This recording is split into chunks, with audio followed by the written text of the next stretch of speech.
step aside. Hey, you can't just come in here. Police, move. This is my house. Get out. Clear the hallway. I live here. Do you hear me? Out. Look at this. That's me, Judge Valerie Richardson. This is my home. Yeah, nice costume. Don't Watch you? yourself. You broke Keep it. searching. The morning light had barely begun to filter through the tall oak trees lining Westbrook Lane when everything changed for one woman. It was a Wednesday, just past 6:45 in the morning, and the prestigious Fairview Heights neighborhood sat quiet and still. Sprinklers whispered across manicured lawns. A jogger passed in the distance, her footsteps soft against the sidewalk. Birds called to one another from the branches above. This was the kind of neighborhood where nothing bad ever happened. The kind of place where luxury sedans sat in circular driveways and children waited for private school buses. The kind of community where residents paid premium prices specifically to avoid the chaos of the outside world. But on this particular morning, in this particular place, something was about to happen that would shake the foundations of an entire city. Something that would expose the rot hiding beneath the surface of law enforcement. Something that would ultimately cost 2 police officers their freedom and force an entire department to confront decades of institutionalized racism.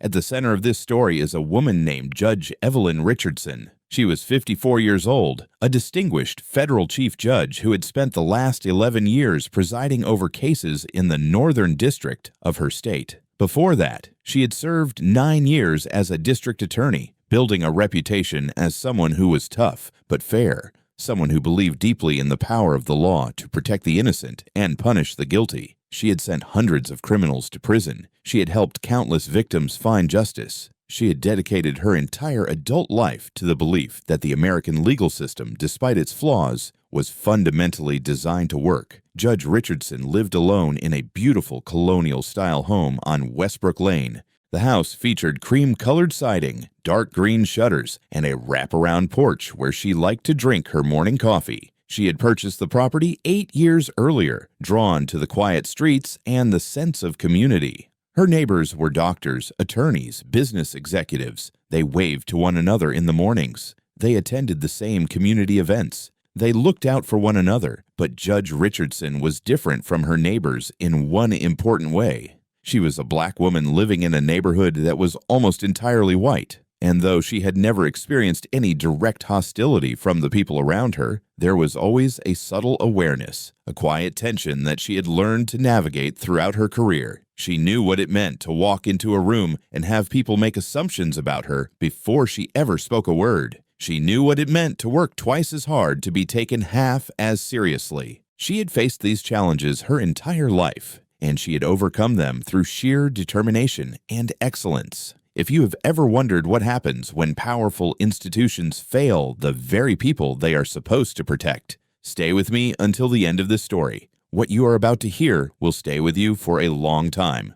On that Wednesday morning, Judge Richardson was in her kitchen preparing breakfast. She wore a comfortable robe over her pajamas, her feet bare against the cool tile floor. A pot of coffee brewed on the counter, filling the room with its rich aroma. The morning news played softly from a small television mounted near the window. It was the kind of peaceful, ordinary morning that she treasured, a brief respite before the demands of her day began. She had a full docket ahead of her, several sentencing hearings, and a complex civil rights case that had been consuming her attention for weeks. She was reaching for a mug from the cabinet when she heard a sound that made her freeze. It was the unmistakable crunch of tires on gravel, followed by the slam of car doors. Then voices, male voices, speaking in the clipped, authoritative tones that she recognized immediately. She had heard that tone thousands of times in her courtroom. It was the sound of law enforcement. Judge Richardson walked to her front window and pulled back the curtain.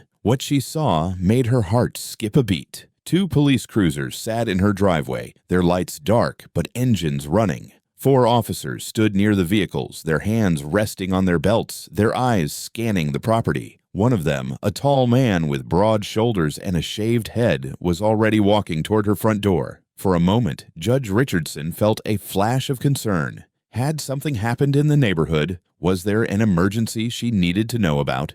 But even as these thoughts crossed her mind, another part of her brain was already processing the scene with the analytical precision that had defined her career. Something about this felt wrong. The officers were not approaching her door with the relaxed posture of people delivering news or seeking information. They moved with purpose, with tension, with the kind of focused intensity that suggested they had come here looking for something specific or someone. The doorbell rang, and Judge Richardson took a deep breath. She was not the type of woman who frightened easily. She had faced down violent criminals in her courtroom, had received death threats from gang members she had sentenced, had navigated the treacherous waters of legal politics for decades. But standing in her kitchen in her bathrobe, watching armed officers approach her home, she felt something she had not felt in a very long time. She felt vulnerable. She walked to the front door and opened it, keeping the screen door latched between herself and the officers outside. The tall man with the shaved head stood on her porch, his partner a few steps behind him. The other two officers remained near the cruisers, their eyes fixed on the house. The tall officer looked at her with an expression that was difficult to read. There was something cold in his gaze, something dismissive that set off alarm bells in her mind. He did not introduce himself. He did not explain why he was there. Instead, he spoke a single question that would echo in her memory for years to come. "Do you live here?" Judge Richardson felt the words land like a slap.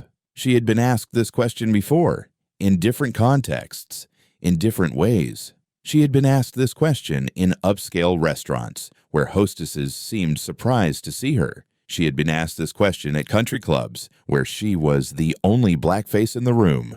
She had been asked this question more times than she could count, and every time it carried the same implication. "You do not belong here." "Yes," she said, her voice steady despite the anger rising in her chest. "I do live here. This is my home." "What is this about?" The officer did not answer her question. Instead, he looked past her into the foyer of her home, his eyes scanning the interior as if searching for something. His partner had moved closer now, standing just behind his shoulder, and Judge Richardson could feel the tension radiating from both of them. "We received a report of a burglary in progress at this address," the tall officer said. "A black female was seen entering through a side window." Judge Richardson felt the blood drain from her face. A burglary report at her own home. Someone had looked at her, a 54-year-old federal judge walking into her own house, and had called the police to report a crime in progress. The absurdity of it was almost too much to process, but even more disturbing was what happened next. "That is impossible," she said firmly. "I am the homeowner. I am a federal judge. I came home through my front door with my keys, as I do every single day." She expected the officers to apologize. She expected them to recognize their mistake, to check their records, to verify that no crime had been committed. She expected them to behave like professionals who had received bad information and wanted to correct the error. But that is not what happened. The tall officer's expression did not change. If anything, his eyes hardened, his jaw tightening with what looked like irritation. He glanced at his partner, who shrugged slightly, and then he turned back to Judge Richardson with a look that made her stomach drop. "Ma'am, we are going to need to come inside and verify your identity." Now, I want to pause here for a moment, because this is the point where everything begins to spiral out of control. Think about what is happening. A federal judge, a woman who has dedicated her entire life to the law, is standing in her own home, being asked to prove that she belongs there. She has identified herself. She has explained the situation. She has done everything that any reasonable person would do in this circumstance. And yet, the officers are not listening. They are not interested in the truth. They have already made up their minds about who she is and what she is doing there. What would you do in this situation?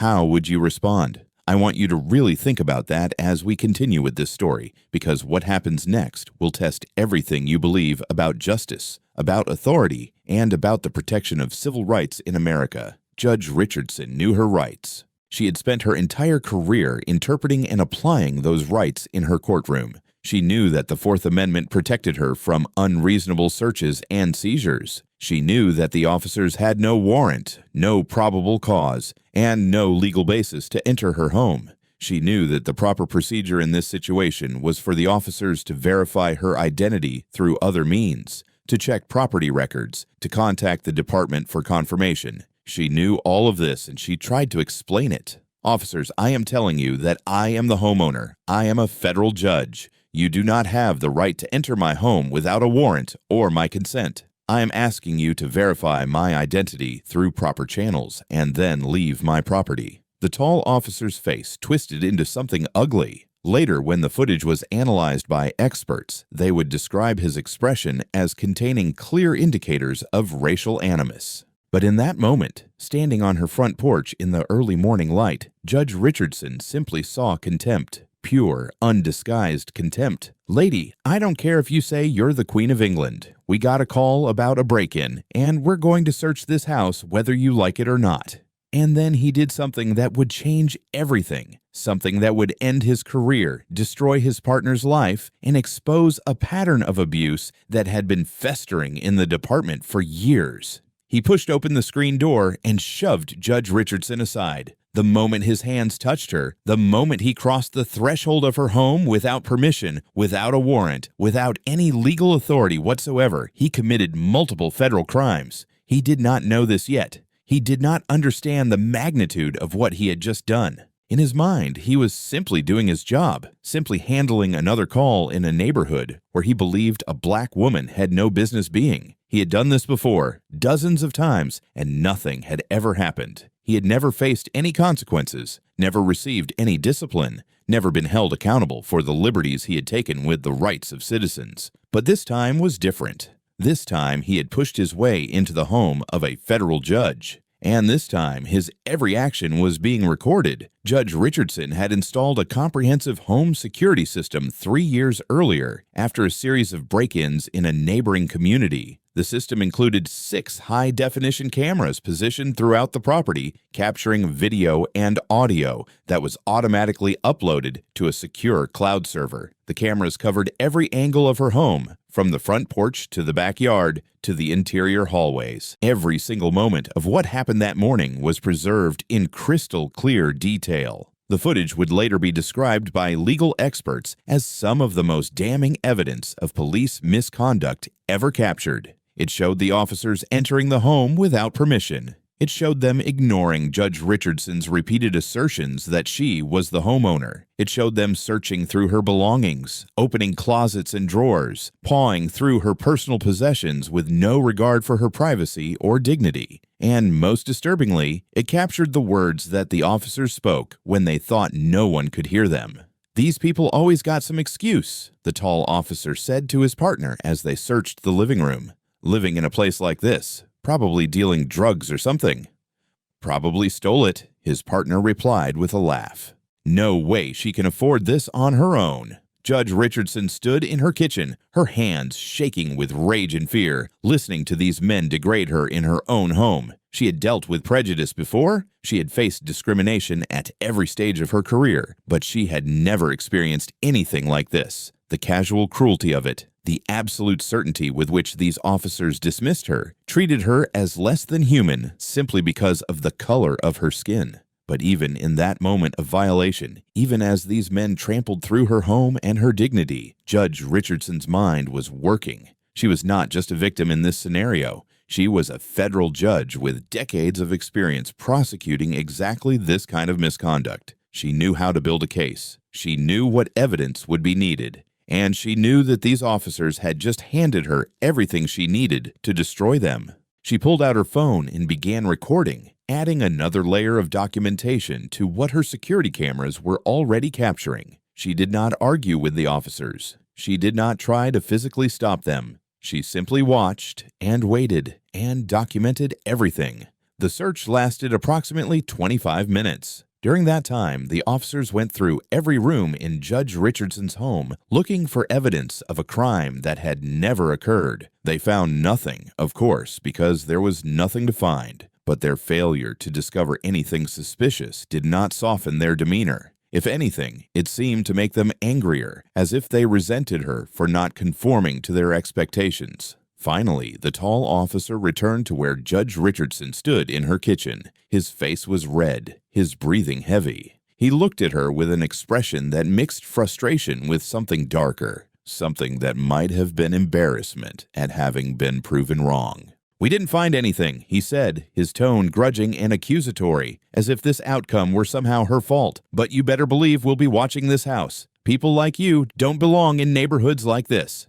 And with that, he turned and walked out, his partner following close behind. The other two officers who had remained outside throughout the search climbed back into their cruisers. Within minutes, they were gone, leaving Judge Richardson alone in her violated home. For a long moment, she simply stood there, trying to process what had just happened. The coffee pot she had been using earlier still sat on the counter, its contents now cold. The morning news still played softly from the television, reporting on some distant crisis that suddenly seemed utterly irrelevant. The sun continued to rise over Westbrook Lane, casting long shadows across her living room floor, illuminating the disorder that the officers had left behind. Then Judge Evelyn Richardson did something that would set in motion one of the most significant police misconduct cases in her state's history. She picked up her phone and called the FBI. The call was answered by a duty officer at the regional field office. Judge Richardson identified herself, providing her credentials and her case number from the federal judiciary database. She explained, in calm and precise terms, exactly what had just occurred at her residence. She described the officers, the vehicles, the search, and the statements that had been made. She informed the duty officer that she had security footage documenting the entire incident, footage that was currently being preserved on a secure server. The duty officer listened without interruption. Then he asked her to hold while he contacted his supervisor. Within 90 minutes, FBI Special Agent Carmen Delgado arrived at Judge Richardson's home. Agent Delgado was a 22-year veteran of the Bureau, a specialist in civil rights violations who had investigated dozens of cases involving law enforcement misconduct. She was a serious woman with sharp eyes and a no-nonsense demeanor, the kind of investigator who noticed details that others missed. She had seen a lot of terrible things in her career, but as she reviewed the security footage from Judge Richardson's home, her expression grew progressively darker. "Your Honor," she said finally, looking up from the screen with a mixture of anger and something that might have been admiration, "you have just handed me the most clear-cut case of civil rights violation I have seen in my entire career." The investigation moved quickly from that point. Agent Delgado obtained copies of all the security footage, conducted a detailed interview with Judge Richardson, and began the process of identifying the officers involved. Their names, she learned within hours, were Officer Ryan Connors and Officer James Whitmore. Connors was the tall man with the shaved head who had led the illegal entry. Whitmore was his partner who had made the comment about Judge Richardson being unable to afford her own home.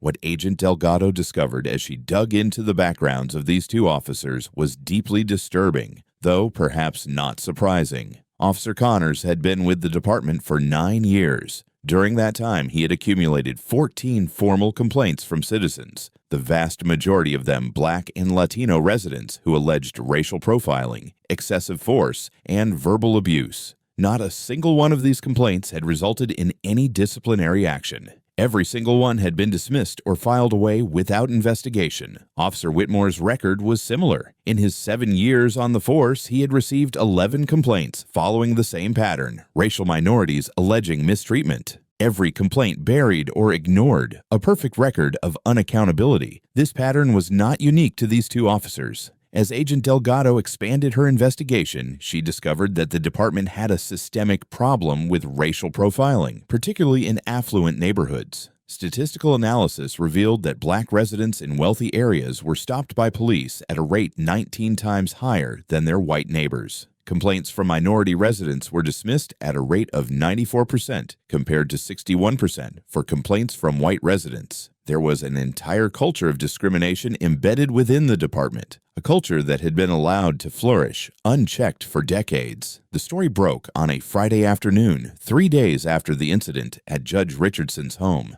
A local television station obtained a copy of the security footage and aired it during their evening newscast. The video showed everything: the officers arriving, the confrontation at the door, the illegal entry, the search, the degrading comments, the final threat before the officers departed. The reaction was immediate and overwhelming. Within hours, the video had been shared hundreds of thousands of times on social media. By the next morning, it had been viewed by more than 30 million people worldwide. News outlets from across the country picked up the story, broadcasting the footage alongside commentary from legal experts who unanimously condemned the officer's actions. Civil rights organizations issued statements demanding accountability. Politicians weighed in, calling for investigations and reforms. If you are watching this video because you care about justice, because you believe that no one should be treated the way Judge Richardson was treated that morning, I encourage you to share this story with someone else. The more people who understand what happened here,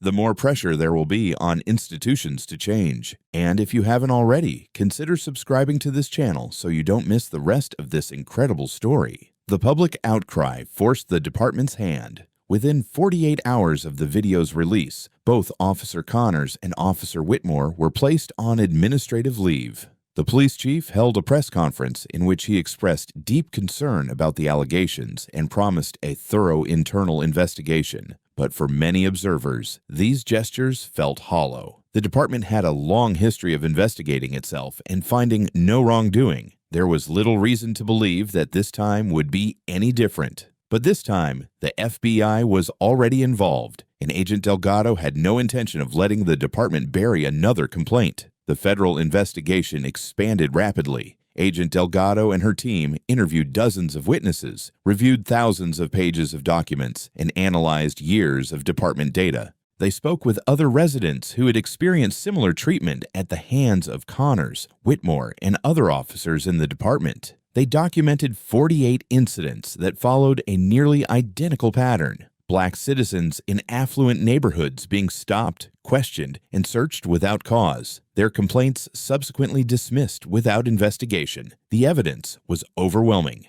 And on a Thursday morning, 4 weeks after the incident at Judge Richardson's home, a federal grand jury handed down indictments against both officers. The charges were severe: civil rights violations under color of law, illegal search and seizure, criminal trespass, assault, and conspiracy to deprive citizens of their constitutional rights. For Officer Ryan Connors, who had led the illegal entry and made the final threatening statement, the indictment included 8 separate federal counts. For Officer James Whitmore, who had participated in the search and made the degrading comments about Judge Richardson's ability to afford her home, the indictment included 7 counts. Both men faced the possibility of decades in federal prison if convicted. The news of the indictments sent shockwaves through the law enforcement community. This was not a typical case of an officer being disciplined for excessive force or procedural violations. This was a full federal prosecution with the weight of the Justice Department behind it. The message was clear. What happened at Judge Richardson's home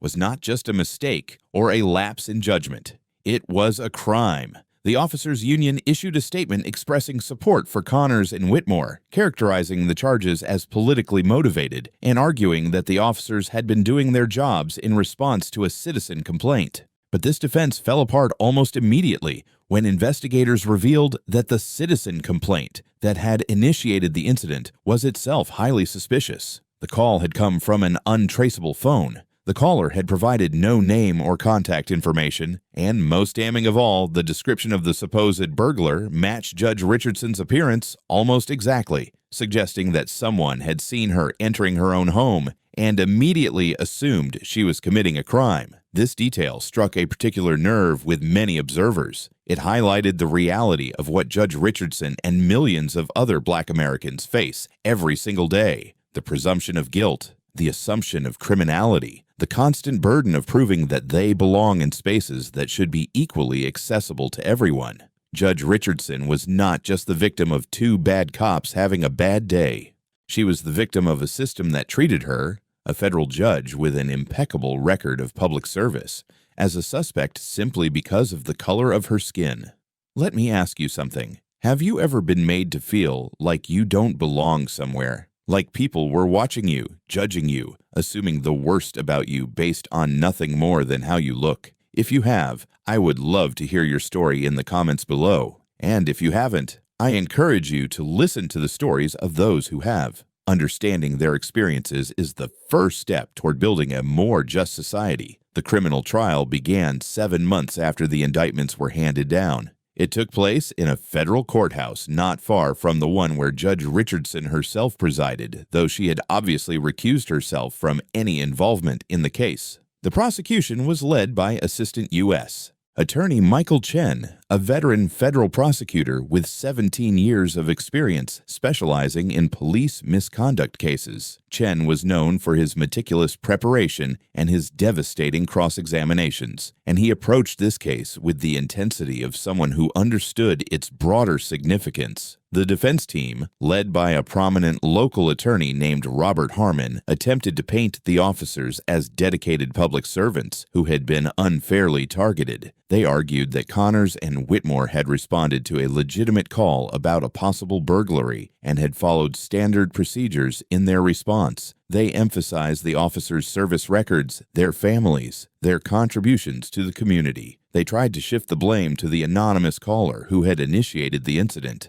But these arguments crumbled under the weight of the evidence. The security footage spoke for itself. Every second of the encounter was captured in high definition, leaving no room for alternative interpretations. The video showed Connors pushing past Judge Richardson without permission. It showed both officers searching her home without consent or warrant. It captured their racist comments, their dismissive attitudes, their absolute certainty that a black woman in an affluent neighborhood must be up to no good. Prosecutor Chen also introduced evidence of the officers' prior complaints, demonstrating a clear pattern of discriminatory behavior. He called witnesses who had experienced similar treatment at the hands of Connors and Whitmore, people who had been stopped without cause, searched without justification, and humiliated in their own communities. One after another, they told their stories, their voices sometimes breaking with emotion as they described what it felt like to be treated as criminals in their own neighborhoods. The most powerful testimony came from Judge Richardson herself. She took the stand on the fourth day of the trial, dressed in a dark blue suit, her expression composed, but her eyes carrying the weight of everything she had experienced. She described the morning in question with the precision and clarity of someone trained to present evidence. She walked the jury through every moment, every word, every violation of her rights and her dignity. But it was when the prosecutor asked her how the incident had affected her that Judge Richardson's composure finally cracked. She paused for a long moment, her hands clasped tightly in her lap, and when she spoke, her voice carried a depth of emotion that silenced the entire courtroom. "I have spent my entire career believing in the law," she said. "I have dedicated my life to the principle that every person, regardless of their background or their circumstances, is entitled to equal protection under the law. I have sent people to prison for violating those principles. I have looked into the eyes of victims and promised them that justice would be done. And on that morning, in my own home, wearing my bathrobe and drinking my coffee, I became one of those victims. I experienced what millions of Black Americans experience every day weeks later." Judge Richardson did not attend, choosing instead to watch the proceedings from her office via a secure video feed. She had declined numerous invitations to make a victim impact statement in person, explaining that she felt her testimony during the trial had said everything that needed to be said. But her absence from the courtroom did not diminish the weight of what happened there. The sentencing judge was a veteran of the federal bench, a man named Judge Howard Patterson, who had presided over hundreds of cases involving law enforcement misconduct. He was known for his careful deliberation and his thoughtful sentencing, his belief that punishment should be proportional but meaningful. As he prepared to deliver his ruling, the courtroom fell absolutely silent. "What happened on that morning in Fairview Heights," Judge Patterson began, "was not an isolated incident. It was not a mistake. It was not a case of well-intentioned officers making poor decisions under pressure. It was a deliberate and calculated violation of the constitutional rights of an American citizen committed by sworn officers of the law who believed they were above the law they had sworn to uphold." He paused, letting his words sink in. The evidence presented in this trial has revealed a pattern of abuse that extends far beyond this single incident. Officers Connors and Whitmore did not wake up on that morning and suddenly decide to violate someone's civil rights. They had been doing it for years. They had been doing it with impunity, secure in the knowledge that their department would protect them, that their complaints would be buried, that their victims would never be heard. They operated within a system that enabled and encouraged their worst impulses, a system that valued silence over accountability and loyalty over justice. Judge Patterson turned to look directly at the defendants, who sat at the defense table with their attorneys. But on that particular morning, you picked the wrong victim. You targeted a woman who had the knowledge, the resources, and the courage to hold you accountable. A woman who understood exactly what you were doing and exactly how to prove it. And because of her refusal to be silenced, because of her determination to see justice done, we are here today. The sentences he handed down reflected the severity of the crimes. Officer Ryan Connors was sentenced to 17 years in federal prison without the possibility of parole. Officer James Whitmore was sentenced to 14 years. Both men would be required to register as convicted felons upon their release and would be permanently barred from employment in law enforcement. Their careers were over. Their freedom was gone. The system that had protected them for so long had finally failed them. But the criminal convictions were only the beginning of the consequences. The civil lawsuit that followed would prove even more devastating to the department and the city that employed these officers. Judge Richardson filed her civil suit 6 weeks after the criminal trial concluded. She was represented by Victoria Sandoval, a renowned civil rights attorney who had won numerous high-profile cases involving police misconduct. Sandoval approached the case with a strategy that went far beyond seeking damages for her individual client. She intended to expose the full extent of the department's failures and to force meaningful institutional reform. The lawsuit named not only Officers Connors and Whitmore, but also the police department, the city government, and several high-ranking officials who had been responsible for overseeing officer discipline and complaint investigations. The complaint alleged that the department had maintained a pattern and practice of civil rights violations, that officials had systematically ignored complaints from minority residents, and that the city had failed in its duty to train and supervise its officers. The evidence gathered during the FBI investigation proved crucial to the civil case. Statistical analysis showed that black residents in affluent neighborhoods were subjected to police contact at rates that could not be explained by any legitimate law enforcement purpose. Internal documents revealed that supervisors had been aware of the problematic behavior of officers like Connors and Whitmore, but had taken no action to correct it. Emails between department officials showed a cavalier attitude toward citizen complaints, with one supervisor writing that, "These people always complain about something," in reference to a group of complaints from black residents. The city initially attempted to fight the lawsuit, hiring expensive outside counsel and filing motions to dismiss various claims. But as the scope of the evidence became clear, their legal position deteriorated rapidly. Settlement negotiations began approximately 4 months after the lawsuit was filed. The final settlement was announced on a Monday morning. In a press conference held on the steps of the federal courthouse, Judge Richardson stood at the podium, flanked by her attorney and several other plaintiffs who had joined the suit. Her expression was calm but resolute as she outlined the terms of the agreement. The city would pay Judge Richardson $14 million in personal damages, one of the largest individual settlements in the state's history. An additional $44 million would be divided among more than 40 other victims who had experienced similar treatment at the hands of department officers. The total settlement of $58 million would be paid from city funds, meaning that taxpayers would ultimately bear the cost of the department's failures. But the financial penalties were only part of the settlement. The more significant provisions involved structural reforms that would fundamentally change how the department operated. The city agreed to a 6-year federal consent decree, placing the department under the oversight of an independent monitor appointed by the Justice Department. This monitor would have broad authority to review department policies, investigate complaints, and mandate changes to training and supervision practices.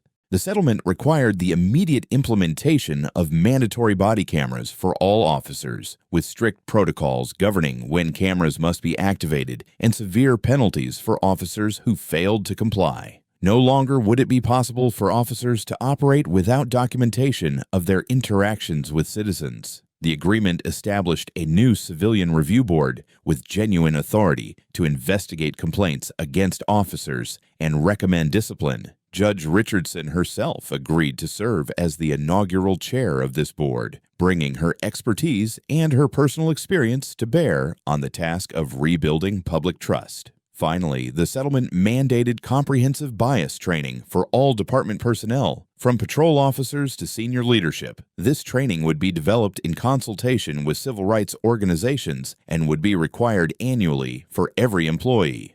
The story of what happened on Westbrook Lane spread far beyond the borders of the city where it occurred. It became a national symbol of both the persistence of racial discrimination in America and the possibility of accountability when victims have the resources and determination to fight back. Judge Richardson became an unlikely spokesperson for reform, appearing on news programs and at conferences to discuss what she had experienced and what needed to change. In the months and years that followed, she used her platform to advocate for the victims who did not have her advantages, the people who were stopped and searched and humiliated, but who did not have law degrees or security cameras or connections to federal agencies, the people whose stories never made the news, whose complaints were dismissed without investigation, whose dignity was stolen without consequence. "I was fortunate," Judge Richardson said in one interview that was widely shared. "I had the education to understand my rights, the resources to document what happened, and the connections to ensure that my complaint was taken seriously. But what about everyone else? What about the young man walking home from work who gets stopped for no reason? What about the mother driving her children to school who gets pulled over because she's in the wrong neighborhood? What about all the people who experience what I experienced but have no way to prove it? No platform to tell their story, no power to demand accountability. This isn't just about what happened to me. It's about what happens to them every single day in communities across this country. Let me pose a question to you as we near the end of this story. Do you believe that justice was served here? Judge Richardson received a significant settlement. Yes, the officers who violated her rights are serving long prison sentences. The department is under federal oversight and has implemented meaningful reforms. By any objective measure, this case resulted in more accountability than most victims of police misconduct ever see. But is that enough? Can money compensate for the trauma of being treated as a criminal in your own home? Can prison time for 2 officers fix a system that protected them for years and enabled their behavior? Can consent decrees and training programs truly change the culture of an institution that has been discriminating against minorities for generations? These are questions without easy answers. They are questions that Judge Richardson herself continues to grapple with years after the incident that changed her life. But they are questions worth asking. Questions that all of us should consider as we think about what kind of society we want to live in and what role we can play in building it. If this story has made you think, if it has challenged your assumptions or deepened your understanding, I would be grateful if you would share it with others and subscribe to this channel for more stories like this one. The more we talk about these issues, the harder it becomes for them to be ignored. Officers Ryan Connors and James Whitmore began serving their sentences at a federal correctional facility in another state, far from the community they had terrorized. They will be middle-aged men by the time they are eligible for release. Their careers destroyed, their reputations ruined, their freedom taken away, just as they once took away the freedom of others to live in peace. They have joined the ranks of the thousands of former law enforcement officers who now live behind bars for crimes committed under color of law, a growing population that speaks to both the persistence of misconduct and the increasing willingness of prosecutors to pursue accountability. The department has undergone significant changes in the years since the consent decree was implemented. The Independent Monitor has issued regular reports documenting both progress and ongoing challenges. Complaints from minority residents have decreased substantially, though it remains unclear whether this reflects genuine improvement in officer behavior or continued reluctance by victims to come forward. Body camera footage has become a routine part of complaint investigations, removing much of the he said, she said dynamic that previously made accountability so difficult. The Civilian Review Board, chaired by Judge Richardson, has investigated dozens of complaints and recommended discipline in several cases. For the first time in the department's history, officers are facing real consequences for misconduct, and the culture of impunity that once prevailed is slowly beginning to crack.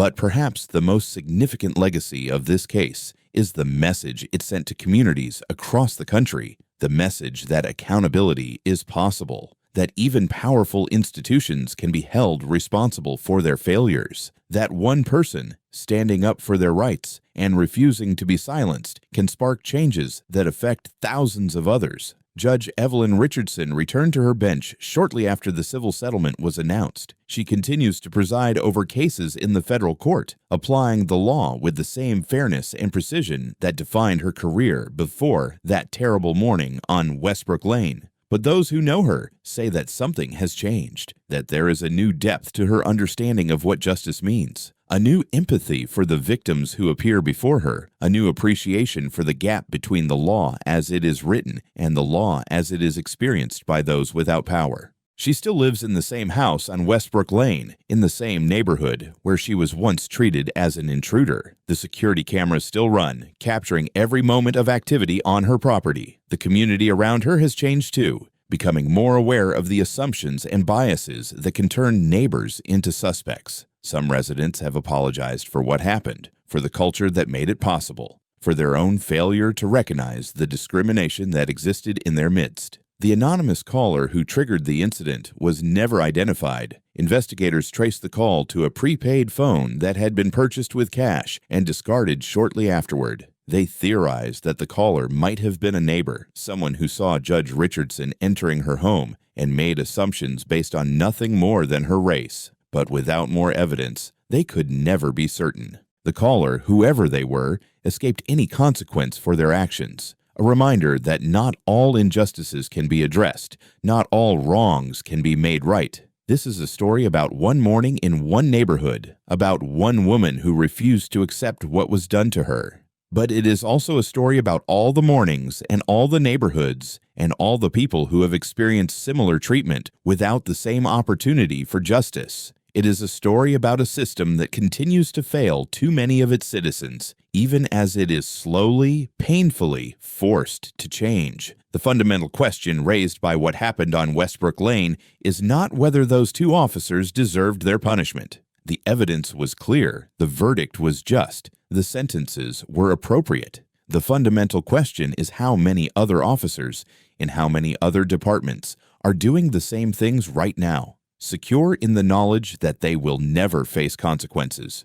How many other citizens are being stopped and searched and humiliated because someone decided they don't belong in a certain neighborhood? How many other complaints are being buried without investigation? How many other victims are being told that nothing can be done? Judge Richardson has thought about these questions often in the years since her ordeal. She has spoken publicly about her hope that her experience will contribute to meaningful change, while acknowledging her uncertainty about whether such change is truly possible. She has used her position and her platform to advocate for reform while recognizing the limits of what any individual can accomplish in the face of systemic problems that have persisted for generations. "I don't know if what happened to me will ultimately matter," she said in a recent interview. "I don't know if the settlements and the consent decrees and the training programs will really change anything fundamental about how policing works in this country. What I do know is that staying silent was not an option. What I do know is that I had an opportunity to demand accountability, and I took it.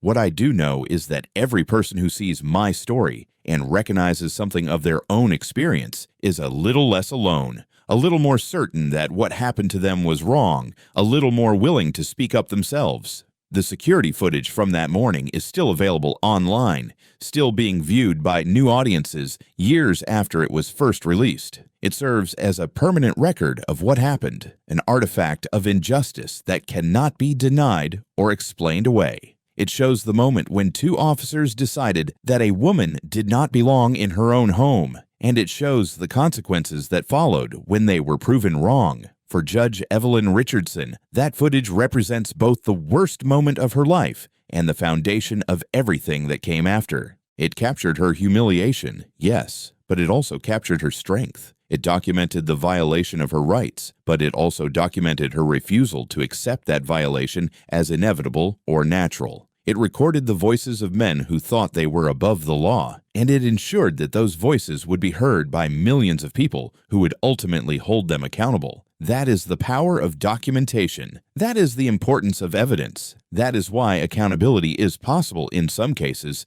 and not in others. Why some victims see justice and others never do. Judge Richardson was fortunate enough to have cameras running. She was fortunate enough to have the footage preserved automatically in a place where it could not be destroyed. She was fortunate enough to have the knowledge and resources to know what to do with that evidence once she had it. Not everyone is so fortunate. And until the day when cameras and evidence and resources are no longer necessary for accountability, until the day when officers treat all citizens with dignity, regardless of who might be watching, the work that began on that morning in Fairview Heights will remain unfinished. The sun still rises over Westbrook Lane every morning, casting the same long shadows across the same manicured lawns. The oak trees still line the street, their leaves rustling in the breeze, just as they did on that Wednesday when everything changed. Neighbors still wave to one another as they collect their newspapers or walk their dogs. Children still wait for their school buses on the corner, laughing and talking and dreaming of their futures. It looks in many ways like nothing ever happened here, like this is still the peaceful, prosperous, safe community that its residents believed it to be. And for most of them, most of the time, that is still true.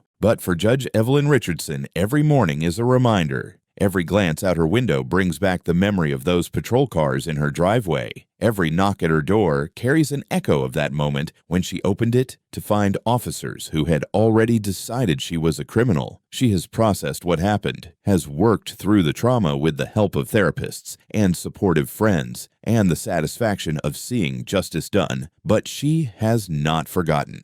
She will never forget. And perhaps that is as it should be. Perhaps the memory of what happened, the permanent awareness of what was done to her and what it represents, is part of what gives her the determination to continue fighting for change.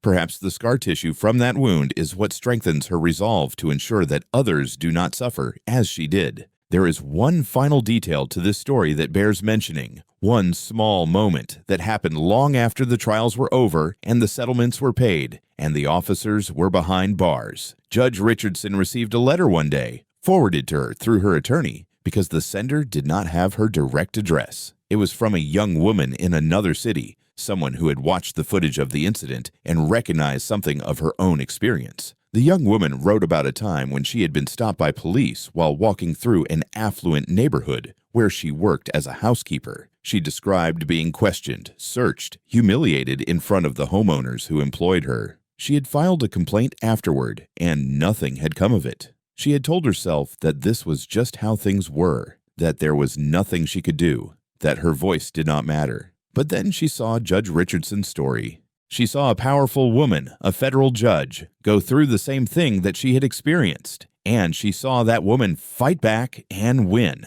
"I don't know if I will ever get justice for what happened to me," the young woman wrote, "but seeing what you did has given me hope. It has shown me that things don't have to be this way, that we don't have to accept being treated as less than human just because of how we look. Thank you for standing up. Thank you for fighting. Thank you for showing all of us that it's possible."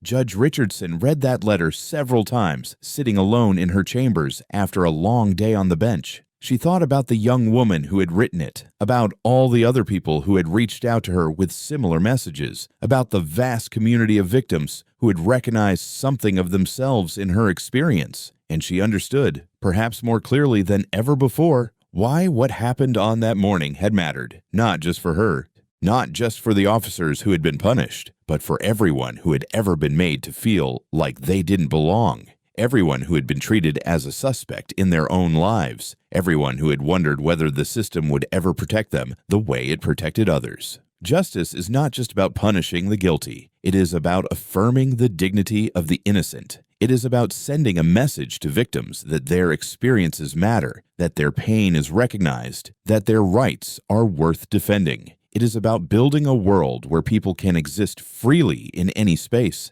where they can walk through any neighborhood, where they can live in any home without having to prove that they deserve to be there. We are not yet living in that world. The story of Judge Evelyn Richardson proves that we are not yet living in that world. But it also proves that change is possible, that accountability can be achieved, that even the most entrenched systems of injustice can be challenged and reformed. And that is a truth worth remembering. That is a truth worth fighting for. That is a truth that every single one of us can help to make real. As I bring this story to a close, I want to leave you with a question to consider. Not about what happened to Judge Richardson, but about what happens next. What role will you play in building a more just society? How will you respond when you see discrimination happening around you? What will you do to ensure that the next victim has a better chance at accountability? These are not rhetorical questions. They are calls to action, invitations to participate in the ongoing work of creating a world where stories like this one become less common, where officers like Connors and Whitmore are held accountable before they can harm dozens of victims, where systems of oversight actually work to protect the people they are supposed to serve. If this story has moved you, if it has made you angry or hopeful or determined to make a difference, I invite you to subscribe to this channel and join our community of people who believe that these stories matter.